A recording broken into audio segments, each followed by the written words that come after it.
नमामि सद्गुरुं शान्तं सच्चिदानन्दविग्रहं पूर्णब्रह्मपरानन्दम् ईशम् आनन्दिवल्लभं गोविन्ददेवं वतिनां वरिष्ठं लब्धप्रतिष्ठं हरिभक्तिनिष्ठं ज्ञानेग्रगण्यं कृतभूरिपुण्यं विद्वद्वरेण्यं सततं स्मरामि मनसा स्मरामि।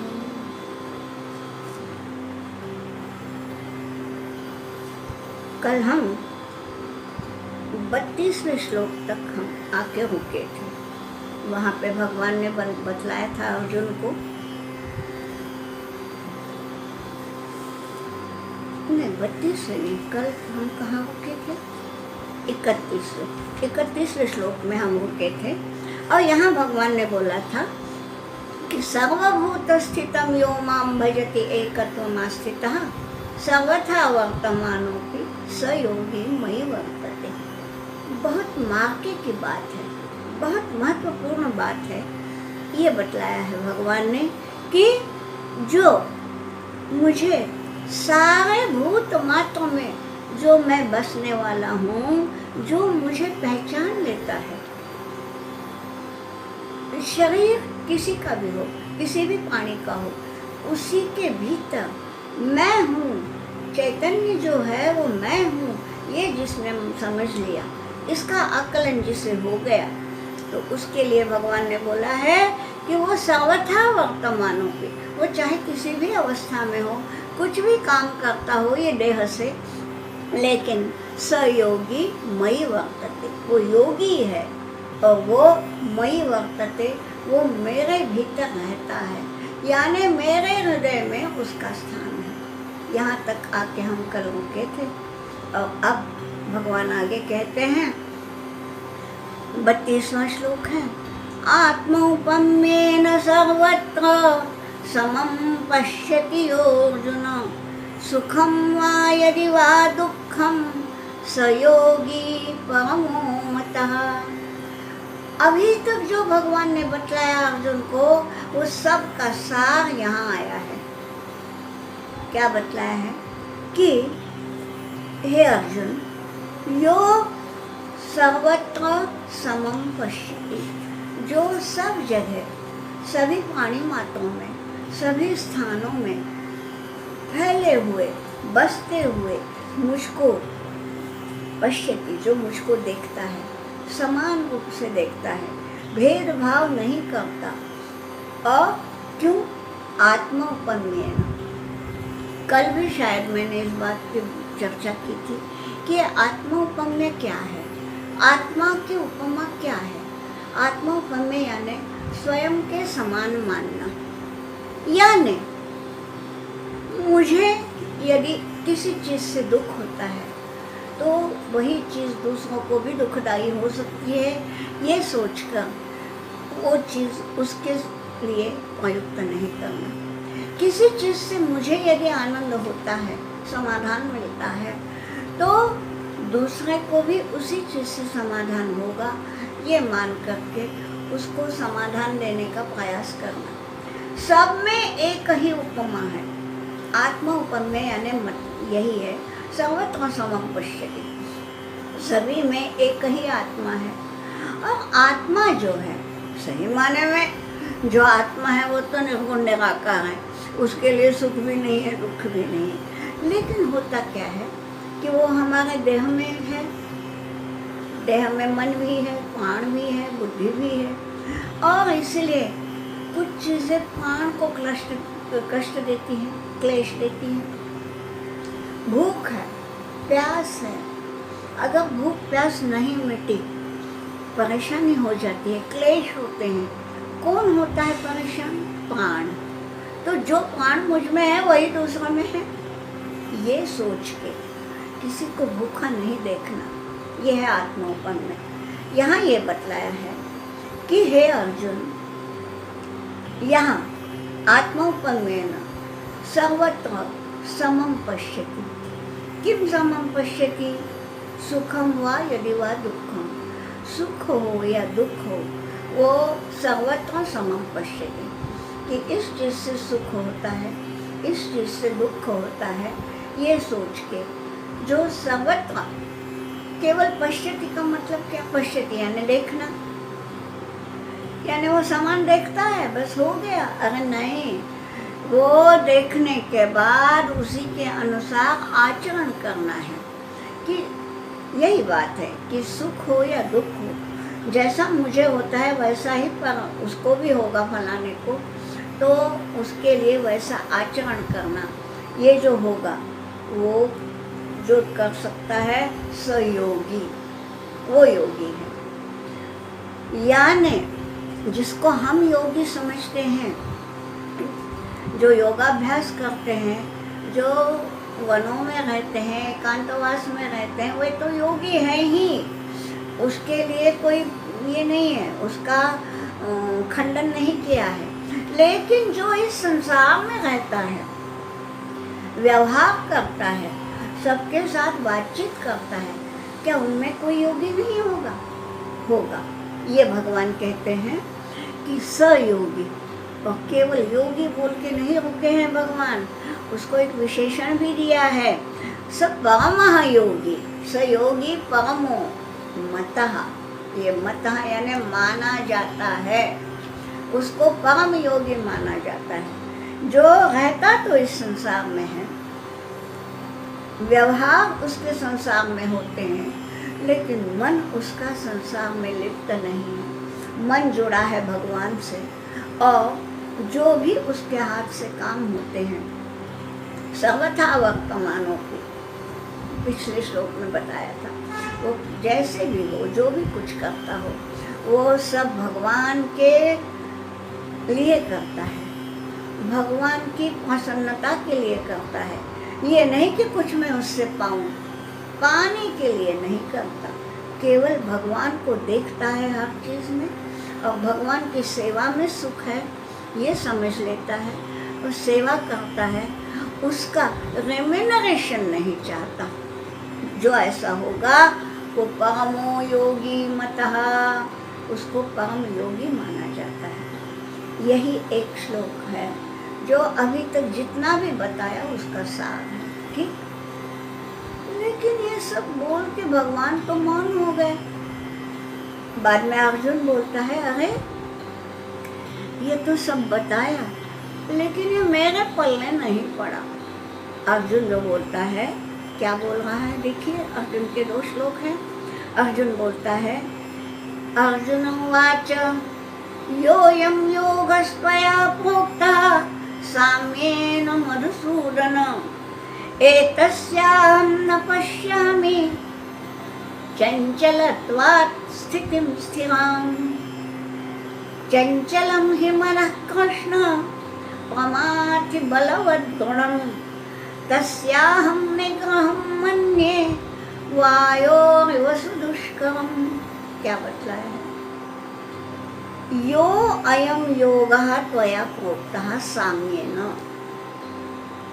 ये जो आपने बोला ना, जो योग साम्येन प्रोक्तः, ये जो साम्य में सर्वत्र समदर्शनः बताया है, सर्वत्र समम पश्यति बताया है, यानी सब जगह समानता को देखना, ये जो योग बताया ना भैया, ये न पश्यामि, ये मैं देख नहीं पाता, यानी मुझे आकलन नहीं होता। हो क्या रहा है?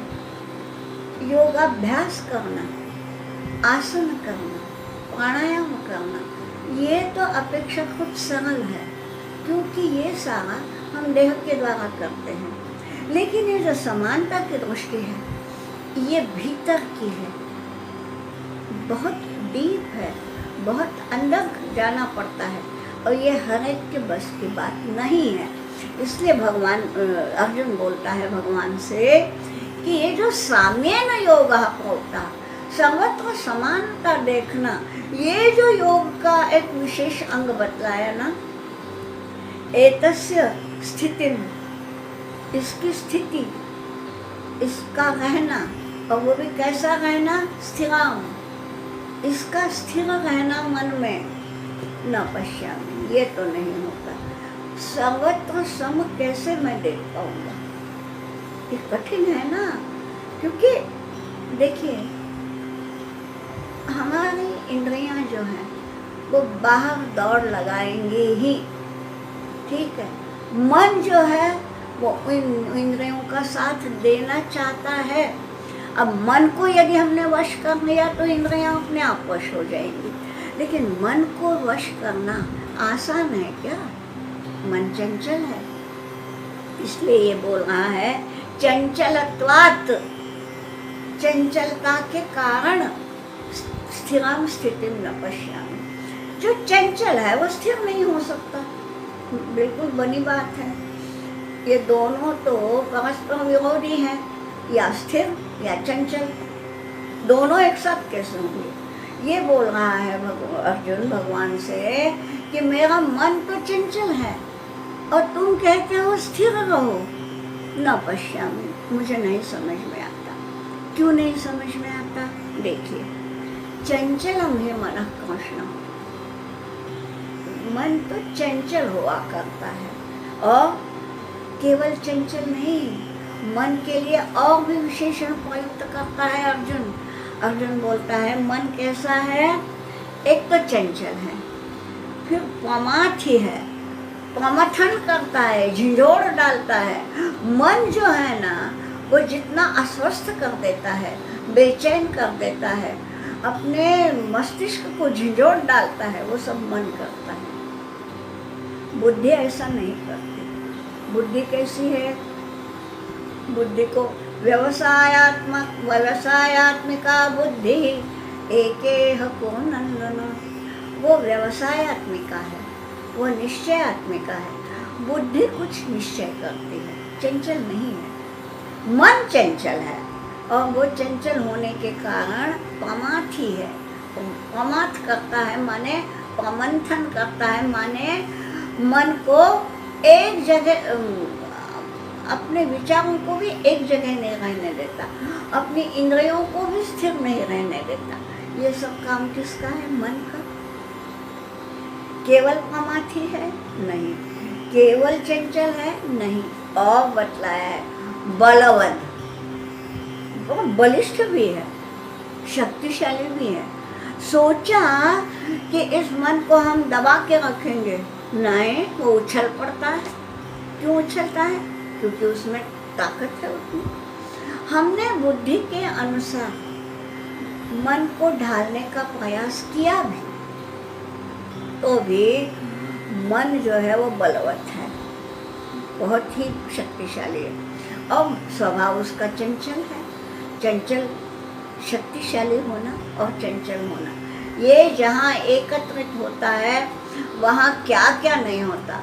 उदाहरण ही देख लिए ना, रावण था, शक्तिशाली भी था, मन का चंचल भी था, क्या क्या नहीं उत्पात किए उसने। हर एक जन जो चंचल है वो बलवत यदि हुआ, शक्तिशाली यदि हुआ, तो दुनिया में उत्पात करेगा। यह मन वैसे ही है। और दृढ़म, दृढ़ यानी जिद्दी है, नहीं मुझे चाहिए यानी चाहिए। ये व्यवसायत्मिका, निश्चयात्मिका बुद्धि नहीं बोलती। बुद्धि सारा सार विवेक करती है। अगर चाहिए बोलते हो मन, लेकिन इसको पाने में ये होता है, उसकी साधक बाधक दोनों दिशाओं से विचार करने की क्षमता बुद्धि में है, मन में नहीं। मन तो जिद्दी है, दृढ़ है, तो क्या क्या नहीं है? चंचलम ही मन कृष्ण, प्रमाथी, बलवद और दृढ़म, चार विशेषण दिए हैं। चंचल तो है ही है, बलवान भी है, जिद्दी भी है, और प्रमाथी है, झिझोड़ डालता है। ठीक, यहाँ संबोधन क्या है? कृष्ण। कृष्ण ही क्यों बोला? नाम है, बोला, ठीक है, लेकिन कृष्ण नाम क्यों रखा है पता है?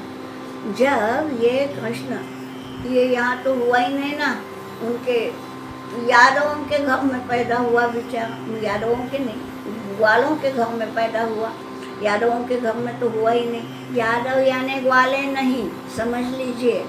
हो सकता है सुनने वालों में कोई यादव भी हो और जो ग्वाले हों, समझ लीजिए। वो स्वयं को इसलिए यादव कहते हैं क्योंकि उनके यहाँ श्री कृष्ण जी का पालन हुआ। श्री कृष्ण यादव है, यदुनाथ है, यदुवंशीय है। यदु ये वंश है क्षत्रियों का, राजाओं का। और आज एक भी सही माने में यादव आज जीवित नहीं है, क्योंकि भगवान कृष्ण ने ही अंतिम यादव का, जब ब्रह्मदेव आए थे उनको बुलाने कि आपका अवतार कार्य समाप्त हुआ है, अब चलिए, तो बोले नहीं, मैं यदि आऊँगा तो ये जो हैं यादव बचे हुए, ये सब दुनिया में उत्पात करेंगे, ये अच्छे नहीं हैं। अंतिम यादव जब समाप्त होगा तभी मैं आऊँगा। और इसलिए यादव का कोई भी आज नहीं है। हाँ, श्री कृष्ण का पालन पोषण सब कुछ, लाड़ प्यार सब कुछ जो हुआ वो ग्वालों के घर में हुआ। इसलिए ग्वाले यदि लगाते हैं यादव, ठीक है, उसमें कोई बुरी बात नहीं, परंतु यदु नहीं है। यहाँ कृष्ण नाम पर चर्चा चल रही थी कि ग्वाले के घर में ये बेचारा पला। वहाँ पे आए थे मुनि और उन्होंने बोला कि ये तो आकर्षित करता है, कृष कर्षति, कृष धातु का अर्थ है खींच लेना, आकर्षित कर लेना। तो ये कृष्ण है, आकर्षित करने वाला है, खींचने वाला है। यहाँ अर्जुन उसको अभी कृष्ण इसलिए बोल रहा है कि माम कर्षय, मुझे खींच लो अपनी तरफ, क्योंकि हे अर्जुन, हे भगवान, हे कृष्ण, मेरा मन जो है ना वो वैसा ही चंचलम प्रमाथि बलवत दृढ़म। जब तक तुम नहीं खींच लेते उसको, तब तक ये समझ में नहीं आने वाला मेरा। तो इसलिए ये बोला है कि एतस्याहं न पश्यामि चंचलत्वात् स्थितिं स्थिराम्। हाँ, क्योंकि ये मन कैसा है बतलाया ही है कि चंचलम प्रमाथि बलवत दृढ़म। और इसलिए अंतिम पंक्ति में बोलता है वो कि तस्याहं निग्रहं मन्ये वायोरिव सुदुष्टम। तस्य निग्रहं, उसका निग्रह करना, मन का निग्रह करना, मन को बांध लेना, उसको मर्यादित करना या नियंत्रित करना, ये सुदुष्कर्म है। दुष्कर्म यानी कठिन। यहाँ दुष्कर्म को भी सु उपसर्ग लगा है, अत्यंत कठिन है। कितना कठिन है? वायो हो इव, जिस प्रकार से हवा को इकट्ठा करके पोटली नहीं बांधी जा सकती, हवा निकल ही जाएगी। आपने बोला कि मैं यहाँ की कुछ हवा लूँ, वहाँ की कुछ हवा लूँ और यहाँ बीच में रख के पोटली बांध लूँ, हो नहीं सकता। आपके हाथ में हवा आ ही नहीं सकती, चंचल है, निकल जाएगी। तो जिस प्रकार से वायु हो, वायु का नियंत्रण करना कठिन है, उसी प्रकार मन का भी नियंत्रण करना कठिन है, क्योंकि वायु भी वैसा ही है, एक जगह नहीं टिकता, चलता ही रहता है। इसी प्रकार मन भी है जो एक जगह नहीं टिकता, कहीं भी स्थिर नहीं होता। और जब तक मन एकाग्र नहीं, तब तक ध्यान नहीं। तो कैसे करें? तस्याहं निग्रहं मन्ये वायोरिव सुदुष्करम्। और इसलिए हे कृष्ण, तुम कर्षय, तुम मुझे खींच लो, तब ये कहीं साध्य होगा, वरना ये केवल दुष्कर नहीं है, सुदुष्कर है। ठीक मुझे लगता है अर्जुन हमारे और आपके विचार ही सुना रहा है। सही बताइए, मन को काबू में, वश में कर लेना, स्थिर कर लेना क्या आसान है? नहीं है ना। वही तो बता रहा है अर्जुन भगवान को। और इसलिए भगवान ने जो उत्तर दिए हैं देखिए, बहुत मनन करने वाले हैं। क्या बोलते हैं भगवान? श्री भगवान उवाच असंशयं महाबाहो मनो दुर्निग्रहं चलम् अभ्यासेन तु कौन्तेय वैराग्येण च गृह्यते। ये भगवान जो है ना सही में ऐसा अध्यापक ही नहीं है कोई, वो देख लेता है। सही जो श्रेष्ठ अध्यापक है ना, वो कैसा होता है, पहले समझ लेता है कि मेरे इस शिष्य के मन में क्या है, यानी कौन सी चीज़ उसको अधिक कठिन लगती है। ठीक है, पहले उसके मन से वो कठिनाई का डर जो है उसको दूर करना चाहिए। अरे भाई नहीं, ये उतना कठिन नहीं है, आ जाएगा तुमको, ये बतला के उसको यानी लड़िया के पुचकार के सब उससे करवा लेता है। वही होता है उत्तम शिक्षक। भगवान वैसे ही हैं। तो शुरू में क्या करना पड़ता है, हाँ भैया तुम जो बोलते हो ठीक है, मन तो चंचल है ही, यही बताता है, ठीक। हाँ, बाद में शुरू करता है। क्या बताया है? पहली बात तो ये है संबोधन। क्या संबोधित किया है? महाबाहो। देखिए, अर्जुन नहीं बोला, नाम मालूम है उसको अर्जुन, लेकिन महाबाहो बोला है, हे महान शक्तिशाली। ठीक, मैंने क्यों बोला? इसलिए उसके भीतर आत्मविश्वास जगाने को कि कठिन है वो भी चीज़ तुम सहजता से करोगे, क्योंकि तुम महाबाहु हो, तुम शक्तिशाली हो।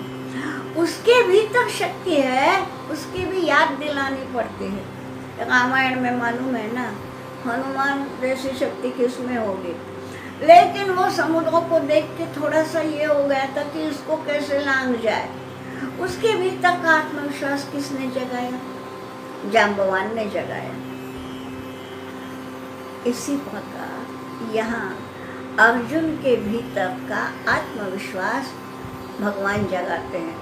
और सही शिक्षक का यही काम होता है कि जब उसका शिष्य, वो छात्र जब ये हो जाता है, मुझसे नहीं बनता, ये गणित मुझे आ ही नहीं सकते, ये इतिहास मेरे से याद हो ही नहीं सकता, ये ऐसा जब वो असमर्थता होती है, तब उसके भीतर आत्मविश्वास जगाना सही शिक्षक का काम है। ये बतलाया है इसमें।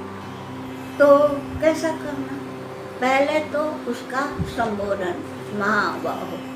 अरे तुम अरे गहरे नहीं हो, महाबाहु हो, ठीक है। फिर तुम जो कहते हो वो भी गलत नहीं है। देखिए, शुरू में ऐसे ही बोलना पड़ता है, बाद में समझाता है कि तुम जो बोल रहे थे वो गलत है ये, लेकिन ये बाद में। शुरू में क्या? असंशयम, यानी हाँ, इसमें कोई शक नहीं। क्या? मनो दुर्निग्रहं चलम। मन जो है वो चल है, चंचल नहीं बोला। देखिए देखिए चल माने चलने वाला, यानी जो अचल नहीं, जो स्थिर नहीं, वो चल, ठीक है। तो मन तो चलता रहता है, एक जगह नहीं बैठता है, ठीक है। अर्जुन ने चंचल बोला है, वो द्विरुक्ति है, बहुत चला यानी चंचल, ठीक। यहाँ द्विरुक्ति का एक हटा लिया, चल रखा। हाँ, मन थोड़ा सा चलायमान तो होता है, ये बात देखिए। और दुर्निग्रह, ये भी बतलाया, उस पर निग्रह पाना। निग्रह माने वश, उसमें काबू करना। दुर यानी कठिन है, असंभव नहीं बोला, सुदुष्कर नहीं बोला। सुदुष्कर बोला है अर्जुन ने, यहाँ ये बोल रहा है कि दुष्कर है, दुर्निग्रह है। निग्रह करना यानी बांधना, तो उसको बांधना हाँ कठिन है, क्योंकि मन चल है, और जो दौड़ता रहता है उसको एक जगह लाके बांधना कठिन होता ही है, ठीक है। असंशयम, ये जो तुमने बोला इसमें कोई शक नहीं, ठीक है। लेकिन तुम महाबाहु हो, ये मत भूलो कि असंशयम महाबाहो मनो दुर्निग्रहम चलम। हे महाबाहु अर्जुन, मन स्थिर नहीं है। चल का मतलब स्थिर नहीं, इतना ही। अत्यंत चंचल बात अलग हो गई और स्थिर नहीं है, ये बात अलग हो गई। उसकी डिग्री, उसकी तीव्रता, तीक्ष्णता कम हो गई, क्योंकि चंचल ना बोल के चल बोला है। और दो निगाह है, ये भी बात सही है। तू, अगली पंक्ति में तू शब्द आया है। तू यानी परंतु, यानी एकदम विरोधी बतलाया है। पहले क्या बतलाया कि हाँ अर्जुन ठीक है, कोई शक नहीं, तुम जो कहते हो कि मन चंचल नहीं परंतु स्थिर नहीं है, चल है, दो निगाह है, उसमें उसको वश करना कठिन है। परंतु क्या बतलाया है? अभ्यासेन वैराग्येण च गृह्यते। किंतु गृह्यते यानी लिया जाता है, पकड़ में लिया जा सकता है, उसको हम अपनी पकड़ में ला सकते हैं।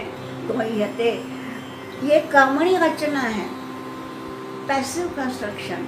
यानी पैसिव कौन हो गया? मन को हम खींच सकते हैं, मन पर जीत पा सकते हैं, मन को हम जीत सकते हैं। कैसे? अभ्यासेन वैराग्येण च। एक अभ्यास यहाँ पहले ही बता दूं, मराठी में अभ्यास का अर्थ एकदम अलग लिया जाता है, वैसा मूल अर्थ है ही नहीं। अध्ययन को अभ्यास बोलते हैं मराठी में, अध्ययन अभ्यास नहीं है। हाँ, अध्ययन में अभ्यास हो सकता है। अभ्यास यानी बार बार पुनरावृत्ति करना, उसका मतलब उसका पौनः पुण्यम, पुनः पुनः बार बार करना, तो वो ठीक है। अध्ययन में ये एक चीज छोटी सी होती है, अभ्यास भी होता है। केवल क्या तुम याद रखोगे जब तक अध्ययन नहीं करोगे? पहले तुम्हें नई नई चीजें पढ़नी पड़ेंगी, बाद में उसकी पुनरावृत्ति करनी है। तो अभ्यास तो एक छोटा सा अंश है अध्ययन का। यहाँ ये बतलाया है अभ्यास काहे का करना है? योग का। जिन्होंने योग सूत्र पढ़े हैं उन्हें भी यही मालूम होगा। ये सूत्र है अभ्यास वैराग्य अभ्यंतर निरोधा। पहले सब बताई हैं वृत्तियाँ, और सारी वृत्तियाँ जो हैं 5 वृत्तियाँ बताइए, होता है पंचतयः क्लिष्टा क्लिष्टा, ये सब बताया है। और इन सारे मन की वृत्तियों को यदि साधना है तो काहे से साधेंगे? तो अभ्यास वैराग्य अभ्यंतर निरोधा के अभ्यास और वैराग्य ये कहाँ से लिया होगा जी? पतंजलि ने गीता से, गीता में आया है। अभ्यासेन तु कौन्तेय वैराग्येण च गृह्यते। च दिया है, च यानी और। अभ्यास तो चाहिए ही, अभ्यास यानी बार बार। अब बार बार क्या करना? बार बार ये करना, वो प्रत्याहार होता है। यानी इंद्रियां या मन बाहर की ओर दौड़ता है, बार बार उसको खींच लेना। शुरू में बाहर अधिक दौड़ेगा और उसको खींचते जाएंगे तो क्या होगा? उसकी तो वृत्ति है मन की बाहर जाने की, क्योंकि इंद्रियां जो है, इंद्रियां चंचल है और मन उनका साथ देता है। तो इंद्रियों के तो वो वही स्वभाव है बाहर जाना, तो वो तो दौड़ेंगे ही। मन उनका साथ कहाँ तक देगा? शुरू में बहुत देगा, फिर खींचते जाए उसको, बार बार अंदर की ओर खींचते जाए। ये बार बार जो करना है वो है अभ्यास। अभ्यास यानी वारंवारिता, पौनः पुण्य। तो ठीक है, उससे होगा क्या? केवल हम बार बार अपने मन को करने, उससे मन वश होगा? नहीं। अभ्यास से न तो बोला है, लेकिन आगे है वैराग्येण च है अभ्यास तथा वैराग्य दोनों होना चाहिए। अब यह वैराग्य क्या है? वैराग्य यानी जो ये ऐहिक चीजें हैं, जो भौतिक वस्तुएं हैं, उनके प्रति ही दौड़ता है ना मन बोलो, इंद्रियां बोलो, वो कहाँ दौड़ती हैं? भौतिक वस्तुओं के प्रति। तो इन भौतिक चीजों में सार नहीं है, ये सोचना, उनमें आसक्त नहीं होना, ये है वैराग्य। अब मैं और अंदर नहीं जाती हूँ, भीतर जाएंगे तो बहुत है, वो वशीकार तक ले जाना पड़ेगा, वहाँ जाने दीजिए। इतना समझते हैं हम कि जो वैराग्य है वो क्या है? वैराग्य ये है कि हमारे मन को इन भौतिक चीज़ों के प्रति आसक्त नहीं होने देना। शो में दौड़ेगा, लेकिन आसक्त हो गया ना तो वहीं चिपक जाता है, उसके बिना होता ही नहीं। तो आसक्त नहीं होने देना, यह है वैराग्य। देखिए, अभ्यास भी उतना ही जरूरी है, वैराग्य भी जरूरी है। मान लीजिए मन में वैराग्य है ही नहीं, अनासक्ति है ही नहीं, और आप बार बार अभ्यास कर रहे हैं, नहीं अब मन तो कर रहा है मैं मीठा मीठा कुछ खाऊं, हाँ वैराग्य नहीं है, उस मिठाई के प्रति मन में आसक्ति है। और मैं बार बार ये कहूँ, अभ्यास कहूँ कि मेरा मन दौड़ता है, लेकिन नहीं, मैं उसको खींचूंगी, दौड़ता है फिर खींचूंगी, अभ्यास किया भी तो भी जब तक वैराग्य उत्पन्न नहीं होता, अनासक्ति उत्पन्न नहीं होती, तब तक इस अभ्यास का फल नहीं। ठीक। और अकेला वैराग्य यदि है, किसी चीज में कोई रस नहीं, होता नहीं ऐसा, लेकिन समझ लीजिए कि अकेला वैराग्य है, परंतु ध्यान का अभ्यास नहीं। ध्यान क्या है? ध्यान ये है कि अपनी ध्येय वस्तु के प्रति एकाग्र होना। तो हमें किसी चीज में इंटरेस्ट नहीं है, वैराग्य हो गया, लेकिन ये निगेटिव बात है, उसको पॉजिटिव करना है तो ये चाहिए, अभ्यास चाहिए, ध्यान चाहिए, और ध्यान बिना अभ्यास के नहीं। इसलिए देखिए, दुनिया के प्रति अनासक्त होना, भगवान के प्रति आसक्त होना, दोनों अलग अलग बातें हैं, और ये दोनों एक साथ होनी चाहिए। देखिए जी, कोई भी पक्षी तब तक नहीं उड़ सकता जब तक दोनों पंख उसके ठीक नहीं है। एक पंख मजबूत है भी तो भी वो उड़ नहीं पाएगा, दोनों चाहिए। इसलिए अभ्यास भी उतना ही चाहिए, वैराग्य भी उतना ही चाहिए। ठीक। इसलिए भगवान ने कहा है कि महाबाहो, तुम महाबाहो हो, तुम ये कर सकते हो। मन दुर्निग्रह है, चंचल है यानी स्थिर नहीं है, इसमें शक नहीं, किंतु अभ्यास और वैराग्य ये दोनों यदि हो गए तो गोह्यते, उसको वश में लिया जा सकता है, उसको पकड़ा जा सकता है। कोई भी चीज़ हमारे पकड़ में आ गई तो हम जैसा चाहिए उससे काम करवा लेंगे ना, तो पकड़ में आ सकता है। ये इंद्रियाणि मनोबुद्धि बतलाया ही है तीसरा अध्याय में, तो वो वहीं पे है। वो काम जो है ना, वो इंद्रियाणि मनोबुद्धि, यहाँ मन को ताबा में करने के लिए बातें ये हुई है। ठीक।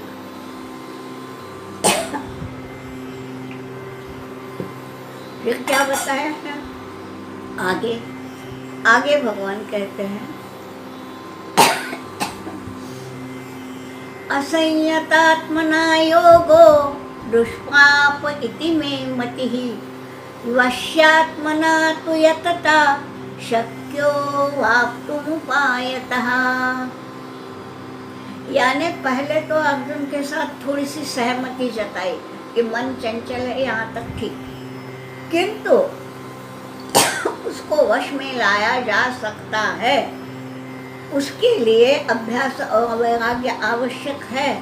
योग दुष्प्राप किसके लिए है, यहाँ बतलाया है। योगो दुष्प्राप, दुष्प्राप यानी प्राप्त होने के लिए कठिन, दुष्प्राप है, अप्राप्य नहीं बोला है, दुष्प्राप बोला है, कठिन है, असंभव नहीं है। किसके लिए दुष्प्राप है? भगवान कहते हैं असंयतात्मना, जिसके जो स्वयं असंयता है, संयम जिसमें नहीं है। संयत व्यक्ति जो है संयमशील है और असंयत उसका विरोधी है। तो असंयत जो है उसके लिए तो योग दुष्प्राप ही है, ठीक। जिसका स्वयं पे संयम ही नहीं, उसको योग कैसे होगा? बाद में बतलाया है कि वश्यात्मना, वश्यात्मना माने वश्यात्मा कौन है? हमें महात्मा, दुरात्मा, हुतात्मा ये तो मानो में, वश्यात्मा हम बोलते ही नहीं, बोलते नहीं, यानी हमारे बुद्धि की यही नहीं जाती वहाँ तक कि कोई वश्यात्मा भी हो सकता है। वश्य है आत्मा जिसकी, जो स्वयं को वश में रखता है। हमारी ना दौड़ कोशिश कैसी होती है, मैं किसी को अपने वश में करूँ, किसी को अपना नौकर बनाऊँ, मैं चाहूँ, मैं कहूँ वैसा उसने करना चाहिए। इसी में हमारे सारी की सारी शक्ति व्यय होती है, हम स्वयं को वश में करते ही नहीं। यहाँ ये बोला है कि वश्यात्मना, जो स्वयं को वश में करने का, यानी क्या? संयम से, मैं ऐसा नहीं करूँगा, ये खराब बात है, ये बुरी बात है, वो मैं नहीं करूँगा, ये अच्छी बात है, उसमें यदि कष्ट होते हैं तो भी करूँगा। ये जो है ये किसको बतलाया? स्वयं को। वश्यात्मा की बातें हैं ये। तो केवल वश्यात्मा नहीं, यतता भी बोला है। वश्यात्मना तो यतता। अब यहाँ पे मैं फिर से बताती हूँ, क्योंकि कल ही मुझे एक फ़ोन आया था, उसमें बोला था कि ये तो यही श्लोक, अब कल ही फ़ोन आया इसलिए बता रही हूँ। यतता ये व्याकरण की दृष्टि से गलत है, यतमाने न होना चाहिए। उनको जिन्होंने भी बोला उनका कहना बिल्कुल ठीक है, लेकिन पाणिनीय व्याकरण के अनुसार समझ लीजिए कि पाणिनि का जन्म गीता के समय नहीं हुआ था, ठीक है। तो सारे के सारे पाणिनि के नियम यहाँ मत लगाइए, इनको आशुभ करके छोड़ दीजिए। सब जगह व्याकरण के नियम यहाँ मत लगाइए। हाँ, इतना निश्चित है, आप जब बोलेंगे तो व्याकरण शुद्ध ही बोले, और तब पाणिनीय व्याकरण ही होना चाहिए। यहाँ तो यहाँ ये बोला यतता वश्यात्मना, यानी यतमान होना चाहिए, प्रयत्नशील होना ही चाहिए। यतत का मतलब यहाँ प्रयत्नशील है, यानी मन चंचल है, दौड़ता है, उसको हमें वश में करना है, और ये बार बार उसके लिए प्रयत्नशील होना ही है, यही तो अभ्यास है। तो ये प्रयत्नशील रहना यानी अभ्यास, तो उससे जिसकी आत्मा वश में हो गई, यानी दोनों देखिए, यहाँ वैराग्य भी आ गया, यहाँ अभ्यास भी आ गया। तो इसलिए बोला है यतता वश्यात्मना, जो प्रयत्नशील भी है, इसी का मतलब अभ्यास करता है, और जो वश्यात्मा है यानी वैराग्य भी है उसमें, ऐसा जो होगा उसको शक्यः अवाप्तुम उपायतः, ठीक है। तो उपायतः अवाप्तुम शक्यः, उपाय से ये योग शक्य है। यहाँ क्या बतलाया है? योग की बात कर रहे हैं। योग यानी जुड़ना, भगवान से जुड़ना। ये जो योगी बनने की बात चल रही है ना, तो इसलिए बतलाया है कि ये जो योग जो है वो बिना अभ्यास के, बिना वैराग्य के संभव ही नहीं है, ठीक। किंतु यतता वश्यात्मना, प्रयत्नशील है यानी अभ्यास है, वश्यात्मा है यानी वैराग्य है, तो अवाप्तुम शक्य, तो वह प्राप्त होना संभव है। किंतु उपायतः, उसके कुछ कुछ उपाय है। उपाय यही है कि अब जाने दीजिए क्या उपाय है, ये तो आप सब समझ सकते हैं, आप स्वयं प्रबुद्ध हैं। तो योग जो है वो किस प्रकार से लिया जा सकता है, वश में किया जा सकता है मन को योग के द्वारा, ये यहाँ तक बतलाया है। आज हम यही विराम देते हैं। योगेशं सच्चिदानंदं वासुदेवं व्रजप्रियं धर्म संस्थापकं वीरं कृष्णं वन्दे जगद्गुरुम्।